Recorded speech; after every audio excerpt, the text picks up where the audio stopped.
Welcome back to Sports Class with Dr. K, and welcome to Semester 2. We've been off for a little while. This coronavirus stuff has thrown off our schedule a little bit, but we are back. As you can see, we are social distancing. I think we're pretty good. So, welcome back to Sports Class with Dr. K. It's been a little bit strange without live sports for the last couple weeks. But there is one event that's carrying on, even if there won't be any fans there. That is, of course, the NFL Draft. So, we here at Dr. K, we're going to bring you a number of special episodes about the draft, starting with this one, an episode about draft busts, first-round picks that didn't pan out. So that's where we're going to start. All right, so we're looking at some of the biggest busts in NFL draft history. We're going to start with a three-for pick. Detroit wide receivers. You guys remember a time when it seemed the Detroit Lions picked a wide receiver in the first round every year? It was Charles Rogers with the second overall pick in 2003. Roy Williams the next year with the number 7 overall pick. And then Mike Williams with the 10th overall pick in 2005. Now, disclaimer, Roy Williams, the second of those three, was actually a pretty good player. He had one really good season with the Lions and 2 pretty good years. But they traded him to the Dallas Cowboys after that, so he really didn't play that much for the Lions themselves. But the other two are straight up busts. Charles Rogers, picked with the number 2 overall, was the hometown hero. He was from Michigan, went to Michigan State, but he pretty quickly fell into trouble with drugs, really didn't pan out as a player. He actually died young at age 38 of liver failure. And then there was Mike Williams, taken with the number 10 overall pick 2 years later. Mike Williams ended up playing only 6 games with the Lions before he was shipped off to a number of other teams in a journeyman career. Now there's only one saving grace in these wide receiver picks for the Lions, and that is they finally got it right. 2 years later in 2007, they drafted Calvin Johnson with the second overall pick. Megatron turned out to be Hall of Fame caliber, one of the great wide receivers in the league. All right, for our next pick, I'm going to give you another three-fer. Penn State running backs.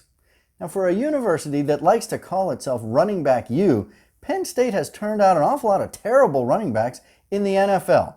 So the 3 picks I'm going to give you now go down as 3 of the biggest busts in NFL draft history. First is Blair Thomas. In 1990, the Jets picked Thomas with the number 2 overall pick. Now, he had a great college career, and everybody thought he was going to be a star in the NFL. But he split time with 2 or 3 other backs in the backfield over a period of 4 years with the Jets before he was finally traded on. He ended up with less than 2,000 yards and only 5 touchdowns. Next is Curtis Innis. Innis was picked number 5 overall by the Chicago Bears in 1998. He held out for a better contract, ended up tearing his ACL in his first game, and struggled through the rest of an injury-plagued career. He finished with less than 1,500 total yards and only a 3.3 yard average. But the biggest bust of all was Ki-Jana Carter, taken number 1 overall by the Cincinnati Bengals in 1995. Carter tore his ACL in his first preseason game.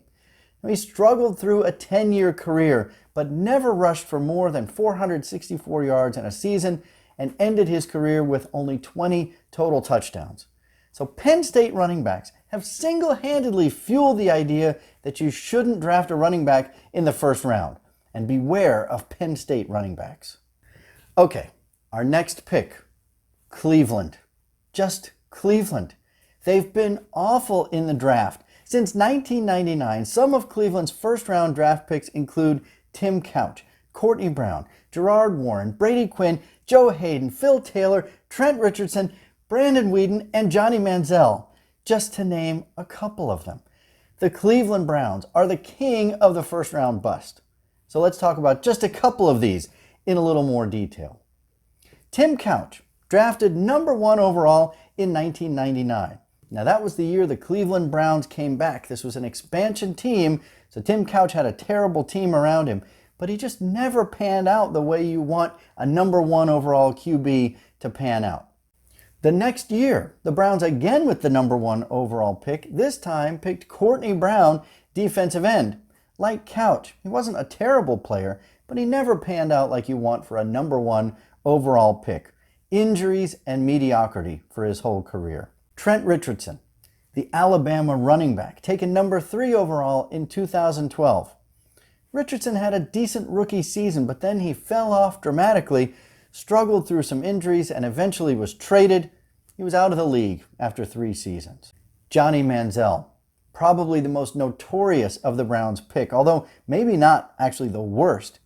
They waited until 22nd overall to pick Johnny Manziel, maybe the one saving grace. But everybody knows all of the troubles surrounding Manziel on the field and off the field. He just never panned out. But in that same draft, 2014, they may have made an even worse pick in Justin Gilbert, the cornerback from Oklahoma State, taken 8th overall that year. They traded Gilbert after just 23 games in his career, and within another season he was out of the league for substance abuse. At number 4 is Tony Mandrich, the huge offensive lineman out of Michigan State. Now, rarely has there been the kind of hype for an offensive lineman that there was for Mandrich. Remember, he was on the cover of Sports Illustrated in 1989 leading up to the draft. But pretty quickly after that, the Packers, who drafted him number 2 overall, realized that his success was fueled by steroids and painkiller addiction. He could never overcome those challenges in the NFL. He played for 86 games, but really never panned out like you want from a top draft pick. At number 3 on our list, almost the definition of a draft bust, is Ryan Leaf. Now, the crazy thing to think about with Ryan Leaf is a lot of people heading into that draft in 1998 believed that he and Peyton Manning were neck and neck. There was divided opinion. And actually, the Chargers traded up to take Ryan Leaf in that draft. Peyton Manning has gone on to be one of the all-time greats, surefire Hall of Famer. Ryan Leaf, the ultimate draft bust. He did hang on, played for a few seasons, put up 14 touchdowns compared to 36 interceptions, and eventually faded out of the league, had lots of problems away from the field.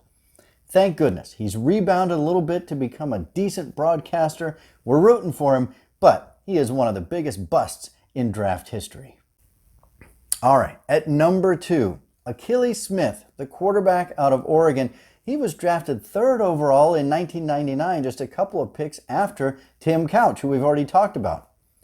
Achilles Smith looked overwhelmed from the beginning. He never really looked the part of an NFL quarterback, let alone a top pick. Making it worse is that the Bengals turned down a king's ransom in draft picks that were offered by the New Orleans Saints, who wanted to trade up and take Ricky Williams that year, offered a whole bunch of draft picks. The Bengals said, no, we'll stay with Achilles Smith at number 3. He turned out to be one of the biggest busts of all time. And at number 1, the biggest bust in draft history, Jamarcus Russell, the quarterback coming out of LSU in 2007, was taken number 1 overall by the Oakland Raiders, and they immediately regretted it. He came into camp overweight, he held out for a better contract, and refused to learn the playbook and study and do the kind of things you need to do to improve. He was a workout warrior. He could throw the football over tall buildings, but he was terrible on the field. Eventually, he played 25 games. He went 7-18 in those games before drifting out of the league. That kind of performance gets you the ranking of number 1 biggest bust in NFL draft history. So there you have it. Tune in to our next episode for more about the NFL draft. We're glad to be back. Do your social distancing, stay healthy out there, and we'll see you next time.